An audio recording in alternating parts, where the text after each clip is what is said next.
mainit na balita mga kaboses ng masa, Vice President Inday Sara Duterte naggalaiti sa galit at talagang binanatan na si President Bongbong Marcos Jr., asawa nito na si Liza Smugs at ang kanilang pinsan na si Tambaloslos. Ayon nga sa Vice Presidente ay talagang hindi na niya masikmura ang kabulastugan na ginagawa nila Kuting ng Norte na ito. Matatandaan nga natin na matagal na tumahimik si Vice President Sara Duterte dahil tila may tiwala pa siya kay Kuting ng Norte noon.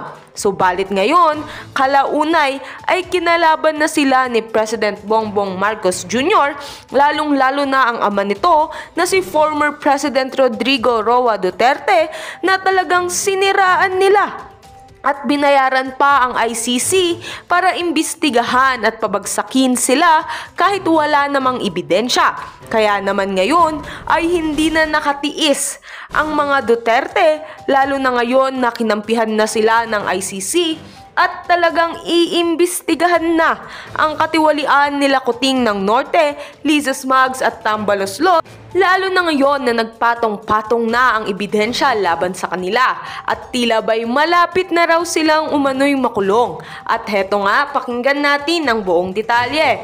By the way, this is Boses ng Masa at kung bago ka pa lamang sa aking channel ay mag-subscribe ka na!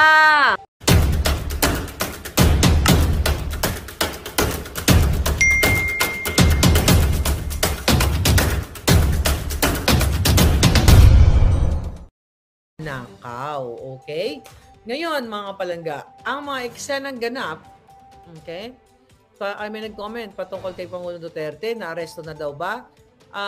I don't think so. Walang aresto kasi nabasa ko na hindi daw papayagan wala daw, according to the PNP, na wala daw, hindi daw nila papayagan na magkakaroon na ma-aresto ang Pangulong Duterte at dyan sa ICC na yan. So, baka natakot, di ba? Umurong ang kipaylabong ni Liza Smugs. Sabi ko nga sa inyo, si Liza Ahas Araneta Marcos, lahat ang punot dulo. Kakaladkarin natin yung hanggat pumantay ang kanyang mga paa. Hanggang wala na kalaban na ahas ang bayan. Ngayon, doon sa mga sa mga jutang ginimes na wala nang bukang bibig kundi maharlika, magpasalamat kayo sa akin. Kasi you know what? Nabibigyan ko kayo ng pera, di ba? Indirectly, at trabaho. And again, bakit hindi nyo ilagay si Kuting? Di ba magtataka ka, Zorro, Marites, Sodsod, magtataka ka. Buisit na buisit sila sa pagmumukha ko dahil ang expose natin hindi tayo umaabot hanggang Mars. Pero yung kanilang mga headline ay mukha ko pa rin. Bakit? Ano yung reason kung bakit mukha ko? Whether lagyan niya akong sungay, padulungin ako, papangitin ako. Isa lang ang ibig sabihin yan. 'Di ba? Mas kiniklik ng taong bayan ang mukha ko, 'di ba? Kasi naku-curious sila. So, bakit sabi ko nga doon sa mga nagme-message sa akin, bakit hindi ilagay yung mukha ni Kuting? Ilagay niyo yung mga achievements ni Kuting, 'di ba? Yung mga pahapyaw niyang achievements. Ngayon si Kuting ng Norte ay nandiyan sa Davao, nagpapakitang gilas na after niyang mag-party at after niyang imagine nyo, itong buwakan ng inang Kuting na ito for so many ilang days bago siya magpakita. Diba? Kumbaga, nangamatay na yung mga tao, tsaka pa lang siya magpapakita na he's doing a good job, kasama si Aboitis, at yung kanyang kasama sa pulburon. Yeah, magkakaklase naman yung mga yan. So, yung mga anggulo niya sa helicopter, it's all BS. And it's lahat ay mga pakitang tao. Okay, so kahit ano pa ang gawin ni Kuting ng Norte, kahit tumambling siya, kahit magyakap-yakap siya ngayon sa mga biktima ng Davao calamity, ay wala na ring effect yan. Kasi palubog na nga siya. Palubog na, lumulubog na parang bagyo, di ba? Lumulubog na siya. Nagtatapang-tapangan na lang siya at naglakas-lakasan na lang siya kasi weak talaga. Okay? 1 week bago magpakita, sabi ni Jay Santiago, hindi naman si Jai Santiago, hindi naman ikaw yung nagnanakaw diyan sa sa Philippine Ports Authority, hindi naman ikaw yung chief diyan. Di ba? Just kidding, Jai na lang para hindi makapangalan si Jay. So after a week bago siya magpakita ay nagkanda, hirap-hirap na ang taong bayan at napilitan na lang yan siya. Kasi nga, galit na galit. Kung ano yung galit ni Kuting ng Norte at ni Liza Smugs, kasi kontrolado yan si Kuting, sa mga Duterte, ayun na nga nadadamay yung taong bayan. Nadadamay ang mga biktima. At ngayon, ang pag-uusapan natin ngayon, mga palangginging, ay ang balasahan o babalasahin ang mga puting ahas. Ang memo ni Liza Smugs. Okay, babalasahin. Oh, by the way, sa lahat ng mga hindi pa nakapalo sa aking Facebook page, huwag po kayong maligaw. Uulitin ko, dyan po kayo tumingin sa link sa baba. Yan ang right page ko. And also yung right Boljak TV naman natin dito sa YouTube. Kasi nga, ginagaya or pinifake ni Liza Ahas Smugs para maligaw po kayo doon. Para makita niya kung sino ang mga puting ahas na nagsusumbong sa akin. Whether you're not from the government, you're random people from different barangays o from OFW, tandaan ninyo, pag naligaw ang message ninyo papunta kay Liza, pwede kayong gurgurin. Kaya doon kayo mag-message sa balitangmaharlika@gmail.com. Di po kayo mapapahamak dyan kasi ako talaga ang makaka-receive ng inyong email. So yan ngayon in connection sa ating vlog today. Nababalasahin ni Liza Smugs ang, ilandihan ko lang muna yung email ko, mamaya ako nang tanggalin. Okay? Babalasahin ni Liza Smugs itong road tag, okay? Road tagging o yung mga appointee ni Rodrigo Duterte at ni Rodriguez. So, dalawang ibig sabihin yan. Kasi palaga, nung nung February 2, 2024, okay, 5 days ago, ay nag-release ng memorandum si Ahas through Presidential Management Staff, PMS. Sino po ba ang nasa likod niyan? Sino ang tauhan o kasabwat ni Liza Ahas para gumawa ng kabalbalan dyan? Kundi yung si Elaine Querat Masukat. Na-vlog na rin natin yan. Dahil sangkot yan siya sa mga illegal din dyan sa gobyerno. Okay? So ngayon, mga palangga, yung mga palakasan, yung mga appointments dyan sa government. Ngayon, bentahan and everything. So nag-release si Ahas through Presidential Management Staff Memorandum. Ang sabi dito, all heads of departments, agencies, offices, and instrumentalities, including government-owned corporations, the GOCCs, the government financial institutions, GFIs, and state universities and colleges. Okay, the senior undersecretary and head. Okay, submission of what? Updated documentary requirements by presidential appointees. O, ayan, nabasa niyo na.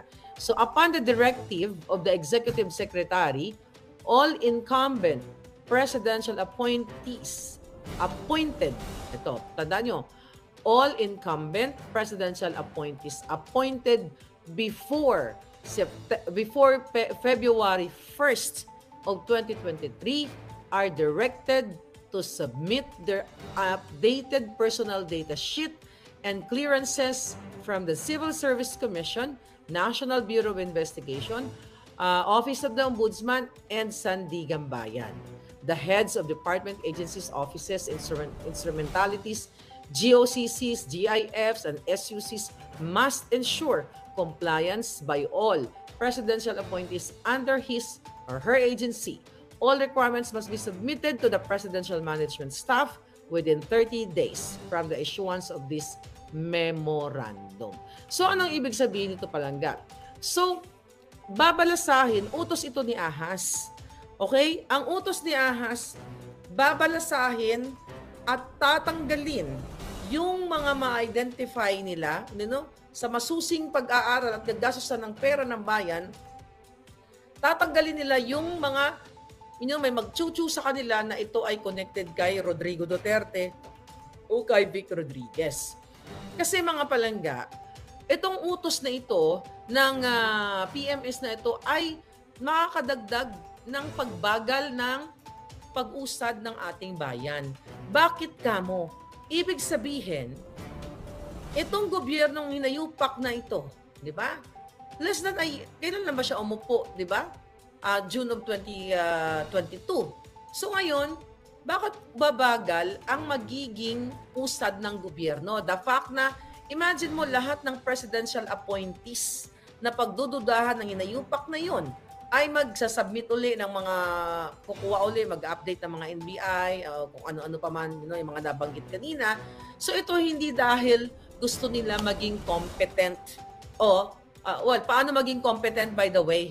Ang baka ng inang gobyernong ito o mismo ang polboron ninyo na presidente ay bangag, di ba? So definitely, itong paghihigpit nila o pagro-rodtag dito sa mga inappoint din nila or yung mga na-absorb nung panahon ni Pangulong Duterte ay babalasahin ni Lisa para ma-check, masukol niya kung sino ang for Duterte o for Rodriguez o sino yung mga baka puting ahas.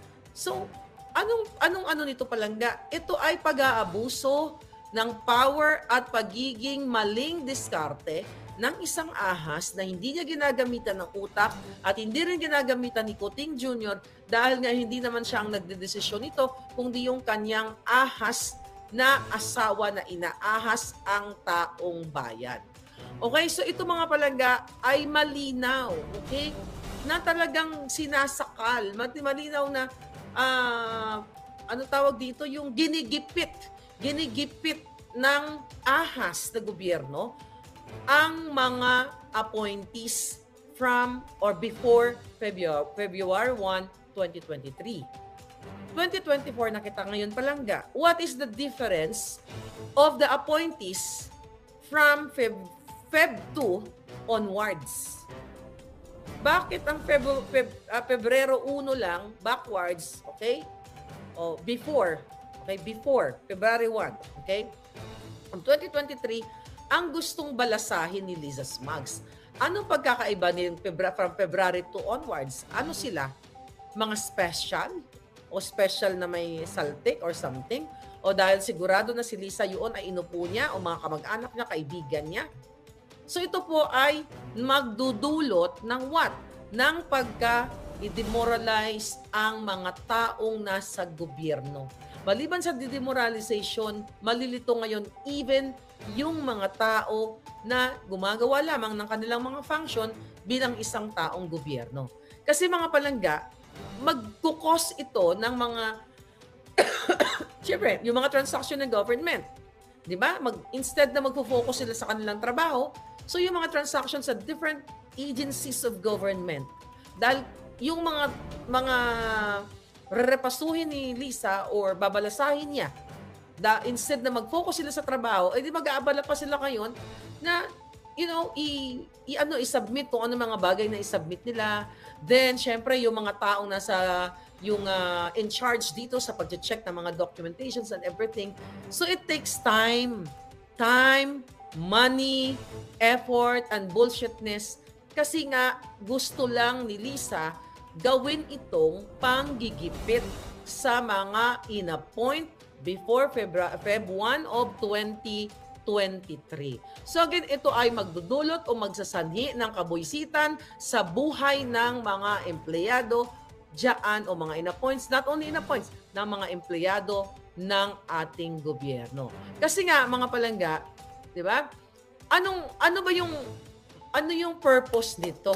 Ano ba ang kanilang plano or saang hakbang sila patutungo si Lisa? Malinaw naman palangga, di ba? Na itong babaeng ahas, siya ang nasusunod sa lahat. Pinapaikot-ikot, ginagamit niya ang kanyang kapangyarihan na ninakaw niya sa taong bayan dahil hinahayaan siya ni Kuting ng Norte para gawin ang panggigipit, di ba? At pang-aapi dito sa ating mga appointees, sa mga taong gobyerno, dahil dito sa buwaka ng genimis na Lisa Smugs na tatawagin natin siyang de facto President of the Republic. Okay? Siya ay isang walang mandato. Dahil ang under desire si Kuting nagagawa niya yung gusto niyang gawin na bubuisitin niya lahat ng mga ahensya ng gobyerno, uutusan niya si Masukat. Okay, Masukat ba? Tama, tira yung pangalan ng hitad. Yeah, Masukat. Utusan niya yung asong julol niya na si Masukat na mag-release kayo ng memorandum at ito'y pahirapan natin ang mga tao ni mga dating inapoint ni Rodrigo Duterte at ni Rodriguez. Kung nag-release ng memorandum doon sa kick-off party si Lisa Smugs, utos niya para pwersahin ang mga taong gobyerno na umattend sa kick-off party ni Kuting para magkaroon ng maraming audience. Ito, isang memorandum lang for para mula sa PMS. Pwede naman palangga sa bawat mga departamento, kung gusto talagang i-check kung itong mga appointees na ito ay well-mannered, kasama na doon. Okay, nagpa-function ng tama, ginagawa yung kanilang trabaho. So, pwede naman doon sa HR. 'Di ba? Sa human resource, may mga human resource naman bawat department. So, bakit kailangan pang dumaan sa mga kamay ng PMS, which is alam ng taong bayan, ngayon alam nyo na, alam ng mga tao sa gobyerno na si Lisa Smugs ang nagmamando dyan kay Masukat, nagmamando sa lahat na yan para guluhin ang takbo ng gobyerno. The fact na ang gulo-gulo na nga, lalo pa niyang guguluhin. Kaya sabi ko, ito ay magdudulot o ahantong ito sa pagbagal ng serbisyo ng ating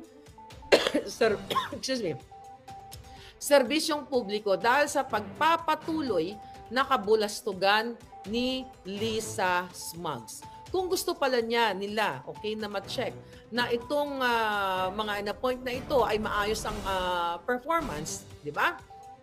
Yun na nga, sabi ko, pwede namang i-check lang agency per agency.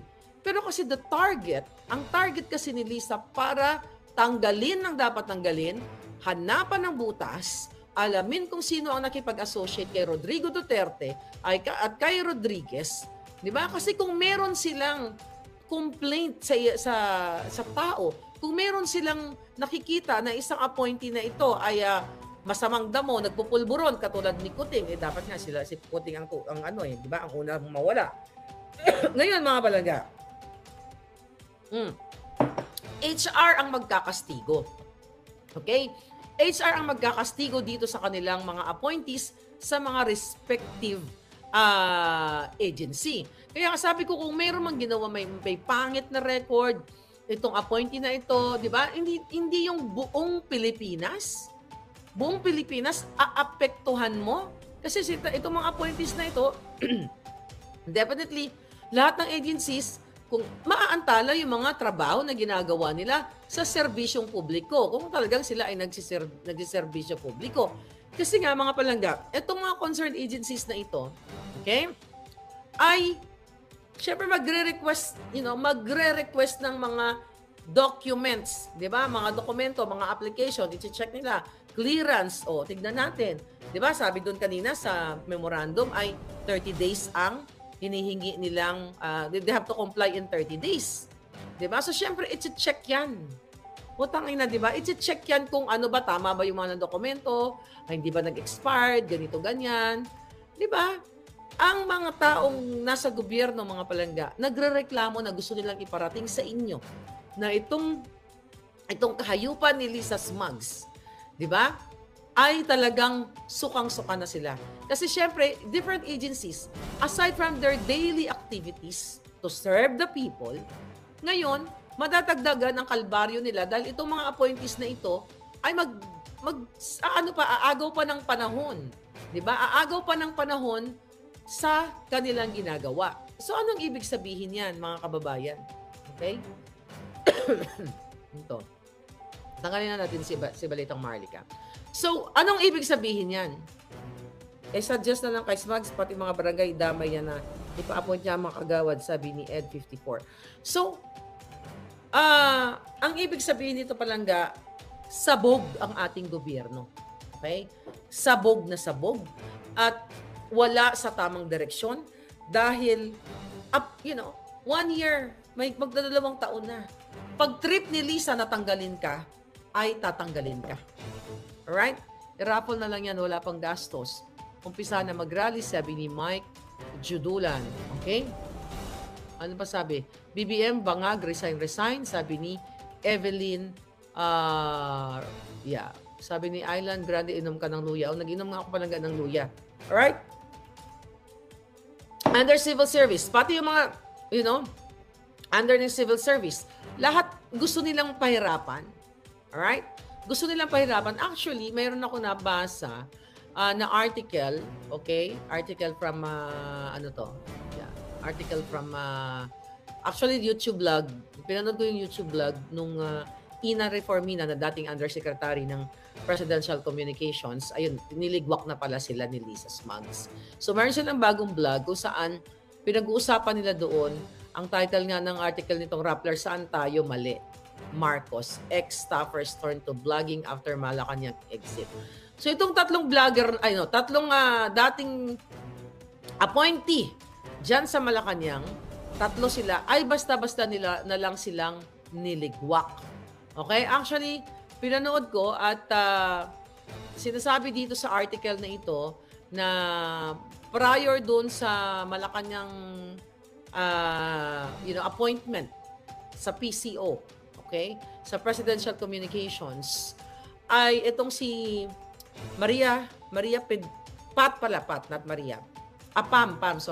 Pam, pangalan niya para masigurado ko. Okay? Pedroche, okay? Si Pamela Pedroche, Ina Reformina, okay? Meron silang vlog na bonggang-bongga at pinag-uusapan nila kung saan ba sila nagkamali. Alright? So sabi dito, the two were among the handful of people who went jobless after a shake-up in the PCO in early 2023. So sila yung mga tinanggal. Na-vlog na rin natin. Dalawa sila sa mga tinanggal. Actually, tatlo. May lalaki pa silang kasama pala. So, dahil sa, hindi nila sinabi sa vlog na dahil kay Lisa Smugs. Pero ako, alam nyo, na ang bunot dulo ng lahat ng ito ay si Liza Ahas Arenta Marcos. Okay, isa dun sa sinabi ng Pamela Pedroche na sabi niya, nasasaktan ako. Bakit yung binigay mo, yung akala mo, hindi mo kayang gawin, pinagtatrabahoan mo. Later and just snap, sila ang magde-decide na hindi sila deserving. Okay? So, ang ibig niya sabihin, napanood ko to palangga na one day, ito yung exact word niya, na pinahiya daw, the word is coming from me, na parang pinahiya siya, na sinabihan siya sa grupo, sa harap ng maraming tao, sabi niya, Pam, sabi sa kanya, Pam, I don't think Pam can do the job. Sabi daw nitong babae. Hindi niya pinangalanan kung sinong babae. I've seen her work and she is too nice. So, yun ang sabi sa kanya. Pero bakit siya tinanggal? Yun yung sabi niya sa vlog niya. Pero sabi niya, kung kailan ka naging mabait, bakit ka tinanggal? Ganito po ang style ni Lisa Smugs. You're too nice, you're so cute. Pero pwede ka niya nang gurgurin anytime. Diba? Gurgurin ka niya anytime. So ngayon, ang sabi pa nitong jobless na ito dahil tinanggalan ng pangkabuhayan ni Lisa Smugs at ni Kuting dahil under desire nga si Kuting, sabi niya, I felt disappointed because si Ina Reformina pala nagsabi. Sabi ni Ina Reformina, I felt disappointed because 24 years ako doon sa former employer ko sa ABS-CBN. Straight yun, sabi niya, I spent 24 years with my former employer. Diba? So, bigla na lang tinanggal ang Lola Ina Reformina mo. So, dito sa mga pangyayari, mga palangga, nakikita mo na yung ine-expose ko dito na si Lisa lahat ang nangangamay at tatanggalin ka ng bonggang-bongga, ito yung nangyayari. Ito ang inkwento nila Ina Reformina at Pedroche is last year pa. Ito yung kasama natin sa vlog na mga binalasa sila. Okay? Niligwak sila. Baka ito mga to, baka pinagdudahan ng mga puting ahas or Rodriguez, appointee or something. So, definitely yun. Then, dun sa February 5 vlog nila, nabanggit ni Pedroche na sabi niya, hindi mo maiiwasan na may tanong ka na ano nangyari? Anyari, sabi niya, saan tayo nagkamali? Saan tayo kulang? Saan tayo hindi nagtugma? Saan tayo mali? Sabi niya, ang tono para mawala tayo sa equation. Kasi nga tinanggal sila ng walang pinag-courtesy resignation sila. Sinabihan sila na, mag-file na kayo ng inyong mga courtesy resignation. See that? Sabi dito, sa article, okay, the three, sila yon. Kasama pala nila yung doon sa second video nila, itong si Marlon Purificacion, okay, undersecretary din. Sabi dito sa article, the three critical at times gave their opinions of the President and the First Lady. Purificacion and Pedroche said Ilocos Norte 1st District Representative Sandro Marcos, the President's son, need to study more. So isa sa kanilang mga kritisismo, mga palangga, na sinabihan nila na si Sandro ay kailangan mag-aral. Ngayon, anong kapalit? Ligwak. Mag-aral pa. Okay? The two also offered advice to First Lady Liza Marcos. Inamin na sa kanilang vlog na nag-offer sila ng advice sa ahas nilang boss. Right? Ang sabi daw, kay Lisa Ahas, ang daming legacy ni First Lady Imelda Marcos. Iyon na lang yung gagayahin ninyo. Ahas, parang ganon. Alam naman niya na pinag-uusapan sa lahat na isa siya sa pinagbibintangan. Kaya nagkakahetot-hetot, okay, nagkakapulboronik ang Marcos admin dahil sa pangingialam niya. Yun ang sabi ni Purificacion. See that? Oh. Sabi pa dito, kay ni Purificacion, Undersecretary, parang gusto kong maniwala na sinabi ni President Digong na weak leader.